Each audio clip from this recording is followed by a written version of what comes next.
Գյորջյան Կասկադ 60 ամիս փուլային վճարում բազմաթիվ առավելություններ։ Բարի ձեզ հարգելի նախագահ եւ գործընկերներ, նախ շնորհակալ եմ անցյալ հանձնաժողովի նիստին եւս շատ շահագրգիռ քննարկման համար։ Մենք այս ընթացքում ուրեմն ստացել ենք падգամավորների կողմից առաջարկներ եւ իհարկե կառավարության մեր գործընկերների հետ եւս ուրեմն իրացրել ենք իրենց կողմից ներկայացված հավելյալ առաջարկները։ Ես պիտի խնդրեմ ուղղակի հնչեցնեմ ի սկզբանե, որ մինչև լիագումար նիստ ուրեմն օրենքը եւ հարակից օրենքների փաթեթները ներկայացնելը եւս հնարավորություն ունենք որոշակի խմբագրական ուղումներ իրականացնելու, այս մասով էլ պիտի խնդրեմ ձեր ուրեմն համագործակցությունը այս առումով, որովհետև իսկապես մեծ փաթեթ է օրենսդրական եւ գուցե դրա կարիքը լինի։ Ես փորձեմ ուրեմն ընդհանուր առմամբ առաջարկների մասով ներկայացնել, որ եւ առաջինը անդրադառնալ մեր ուրեմն Հայաստան խմբակցության падգամավորները առաջարկներ էին ներկայացրել եւ իհարկե դրանք նաեւ քննարկել ենք հանձնաժողովի առաջին նիստի ընթացքում 63-ից 65 տարեկան անձանց ներառելու եւ նաեւ միակողմանի ծնողազուրկ երեխաներ ուսանողներին մինչեւ 26 տարեկան ուրեմն մինչև 23-ը եւ այնտեղ ուսուցման մեջ գտնվողները երկկողմանիները մինչև 26-ն ենք ներառել։ Պիտի ասեմ, որ քանի որ մեր բյուջեն արդեն մյուս տարվա հաստատված է, այսինքն մենք նախորդ ամսվա ընթացքում արդեն հստակ բյուջեն սահմանել ենք հաշվարկած թվով, քանի հոգու համար է պետությունը ապահովագրավճար փոխհատուցելու, ուստի այս պահին չենք կարողանում այդ առաջարկը ընդունել, բայց միանշանակ դեռ կքննարկենք եւ 2027 թվականի ուրեմն համար բյուջետավորման համար միանշանակ այս երկու առաջարկներն էլ դիտարկելի են եւ մենք ինքներս ներսում խմբակցության ներսում այս հարցերը բարձրացրել ենք եւ համարում ենք, որ այո դրանք ակտուալ են շատ։ Ուրեմն հաջորդիվ մի փոքր այստեղ ուրեմն նաև Տիկին Հունանյանի կողմից էր առաջարկ հնչել զոհված զինծառայողների ծնողների մասով, պետք է ասեմ, որ այստեղ նաև սոցիալական կարգավիճակի առանձնահատկություն որպես ֆիքսել ենք, որ այո նրանք որպես առանձին խումբ մտնեն եւ ոչ թե մեր մյուս սոցխմբերի շրջանակներում հաշվարկվեն, սա է եղել փոփոխությունը, ծնողները եւ ընտանիքի անդամները, բայց այստեղ էլ պետք է ասեմ, որ ըստ էության երեխաները մինչև 18 տարեկան ուրեմն կարգավիճակով կմտնեն, ծնողները 65-ից պլյուս կունենանք միայն այդ մինչև 65 տարեկան եւ եթե կին ամուսին ունենք այս անձինք եւս կներառվեն պետության կողմից ապահովագրվողների ուրեմն խմբում։ Պիտի նշեմ, որ այստեղ ուրեմն որոշակի փոփոխություններ են իրականացվել գործատուների կողմից հաշվարկման եւ հաշվետվությունների ներկայացման մասով, պիտի ասեմ, որ մեզ համար 2026 թիմը անցումային տարի է եւ մեր բոլոր այս ուրեմն տարվա ընթացքում նաեւ մեկնարկին համահունչ բոլոր առանձնահատկությունները ուրեմն օրենքով չկարգավորված եւ այս պահին իհայտ եկած խնդիրների մասով մենք ժամկետներ ենք դրել հենց օրենքի մեջ, որ մինչև 6 ամիս ժամկետում մենք պետք է առաջարկներով հանդես գանք մեր առաջնակի մոնիտորինգի արդյունքում օրենսդրական փաթեթի մեջ որոշակի փոփոխություններ իրականացնելու։ Ես այստեղ էլ ուզում եմ ասել, որ քանի որ սա նոր համակարգ է, միանշանակ առաջանալու են հարցեր, խնդիրներ, հավելյալ կարգավորման անհրաժեշտություններ եւ իրավակիրառ պրակտիկան մեզ թելադրելու է որոշակի օրենսդրական փոփոխություններ, այս մասով էլ ուզում եմ նաեւ հանրությունը տեղյակ լինի եւ ակնկալի, որ առաջիկա ամիսներին եւս մենք ակտիվ բաց քննարկումների մեջ կլինենք եւ հավաքագրելով բոլոր առաջարկները, խնդիրները եւ լուծման տարբերակները հանդես կգանք որոշակի ուղղիչ փոփոխությունների փաթեթով։ Ուրեմն առաջին ըստ էության ամենակարևոր հանգամանքներից եմ ուզում նշել, որ օրենքի ուժի մեջ մտնելու ժամկետի մասով մենք ունենք փոփոխություն, որ այն կմտնի ուժի մեջ ստորագրման հաջորդ օրվանից եւ առաջին հաշվարկային ամիսը ապահովագրավճար վճարողների համար կդիտարկվի նոյեմբեր ամիսը, ինչու ենք վերցրել նոյեմբերը, որովհետեւ ըստ էության դեկտեմբերը աշխատավարձերի եւ պարգևավճարների հավելյալ ուրեմն հաշվարկների առումով շեղող ամիս է եւ դրա համար դիտարկել ենք նոյեմբեր ամիսը, այսինքն օրենքը ուժի մեջ կմտնի դեկտեմբերին ստորագրման հաջորդ օրվանից, որպես հաշվարկային աշխատավարձի բազա կդիտարկվի նոյեմբեր ամիսը,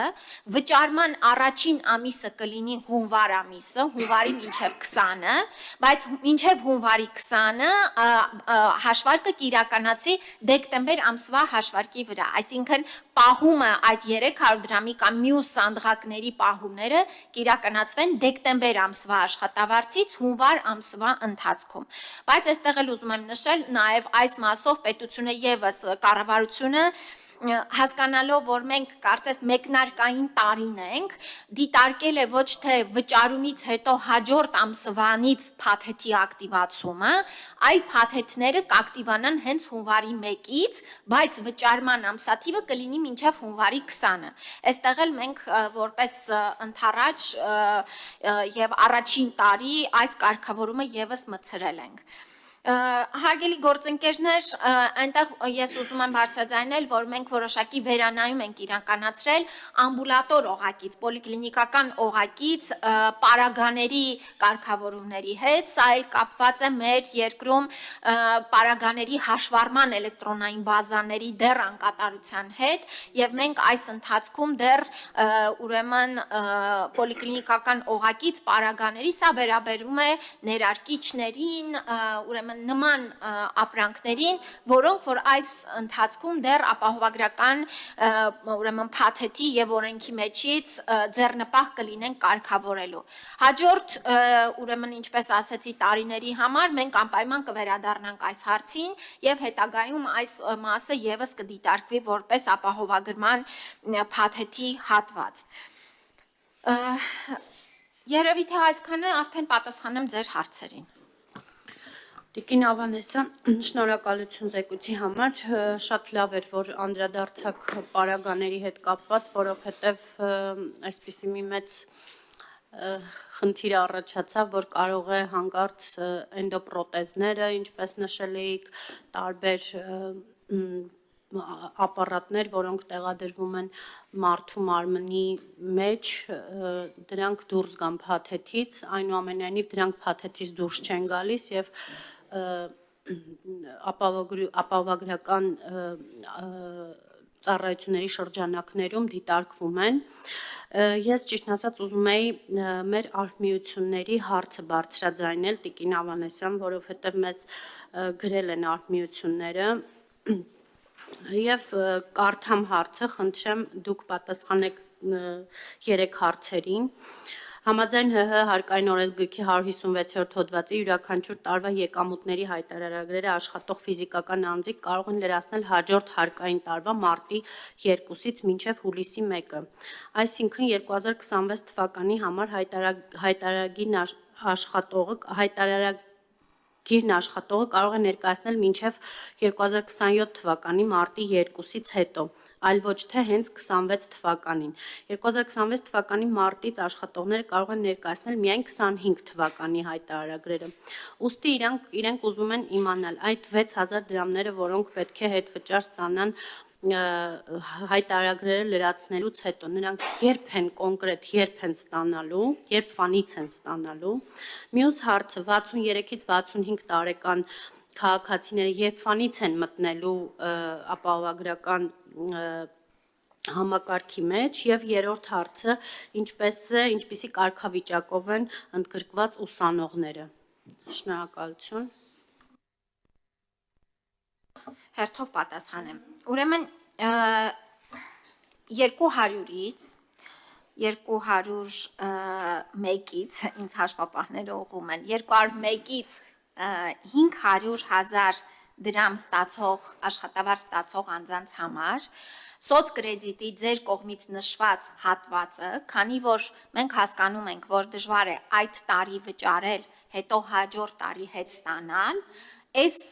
պատճառով կառավարությունը որոշում է կայացրել, որ նրանց սոցկրեդիտների 6000 դրամը հենց 2026 թվականին ամեն ամսյա տրամաբանությամբ կսուբսիդավորվի։ Այսինքն այս խմբի քաղաքացիները 2026 թվականի իրենց սոցկրեդիտները կստանան հենց 2026 թվականի ընթացքում սուբսիդավորման տրամաբանության մեջ։ Այստեղ պիտի առանձնացնեմ սոցփաթեթի շահառուներին, որովհետև սա էլ շատ կարևոր է։ Տեսեք, այսօր սոցփաթեթի շահառուներն էլ սոցկրեդիտից չեն օգտվում, որովհետև պետությունը առանձին ֆինանսավորման համակարգ ունի 6000 դրամների։ Պիտի տարբերակենք, այսինքն սոցկրեդիտ ստացողների համար 200-ից 500 հազար աշխատավարձ ունեցողների ուրեմն սոցկրեդիտը կսուբսիդավորվի հենց 2026 թվականին, հաջորդիվ 500 հազար դրամից ավել ստացողների համար նրանք այո 2027 թվականին կներկայացնեն հայտարարագիրը եւ հետ կստանան իրենց ուրեմն 50 հազար դրամը, որը որ ամսական գալիս է 4000 դրամ։ Այսինքն բաժանել ենք երկու խմբի, մի խմբի համար դրել ենք, որ հենց 26-ին հետ կստանան, իսկ մյուս խմբերի համար արդեն սովորական սոցկրեդիտի տրամաբանությամբ հետ կստանան։ Սոցփաթեթի շահառուները իրենց այն 6000 դրամները, որոնք որ էլի ինչպես սոցկրեդիտները կարող են ունել կրթության կամ այլ նպատակների, այստեղ էլ պիտի որոշեն ուղղեն առողջության ապահովագրությանը։ Այսինքն սիմետրիկ երկու խմբերն էլ ունեն 6000 դրամի հասանելիություն, մի մասը սոցկրեդիտի մեխանիզմով, մյուս մասը սոցփաթեթի մեխանիզմով։ Ներողություն, հաջորդիվ էլի հարցեր էիք տվել։ 63-ից 65 տարեկան քաղաքացիների համար իհարկե սա մենք կքննարկենք հաջորդ տարվա բյուջետավորման շրջանակում, ինչպես ասեցի, սա կախված կլինի նաև այս տարվա մեր դիմելիության տեմպերից, մենք այստեղ էլ պիտի հասկանանք, քանի որ սա մեկնարկային տարին է եւ առաջի 6 ամիսների արդեն արդյունքները մեզ հնարավորություն կտան ավելի ճշգրիտ ուրեմն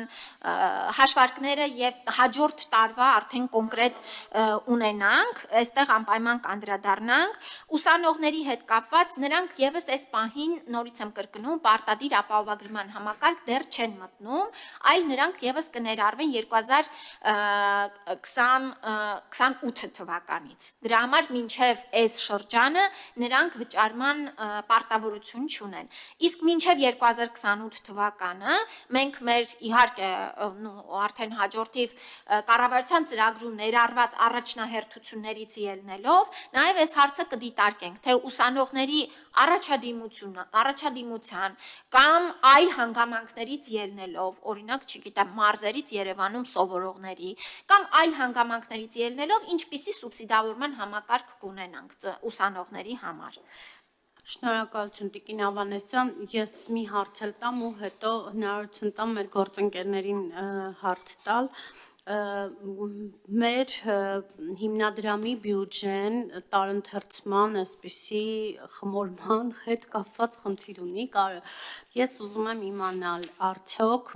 հիմնադրամի բյուջեն ներկայացվելու է ազգային ժողովին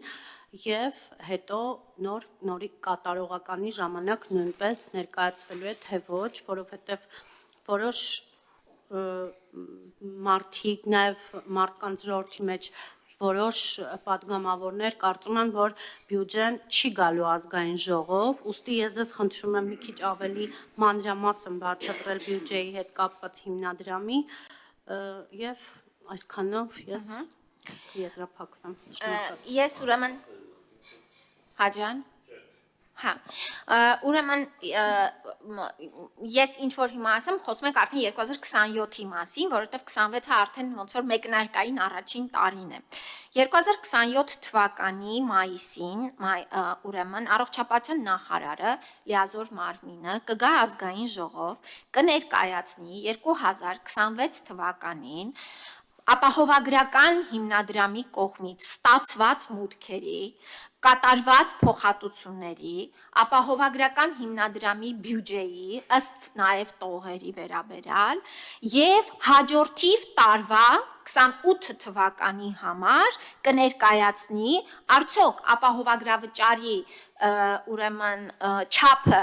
դրույքաչափը մնում է նույնը, փոփոխվում է, փաթեթն է ավելանում եւ այլն։ Այսինքն մենք այս ճկուն մեխանիզմը դրել ենք, որ ազգային ժողովի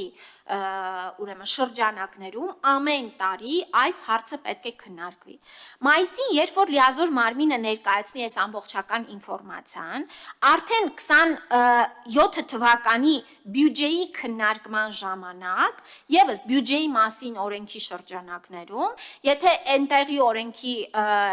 ուրեմն այնտեղի ներկայացման ընթացակարգերում կլինեն որոշակի վերանայումների կարիք, դա էլ կարող ենք անել, որ այո, գալու են նորից բյուջեի քննարկման ժամանակ մանրակրկիտ ներկայացնի, թե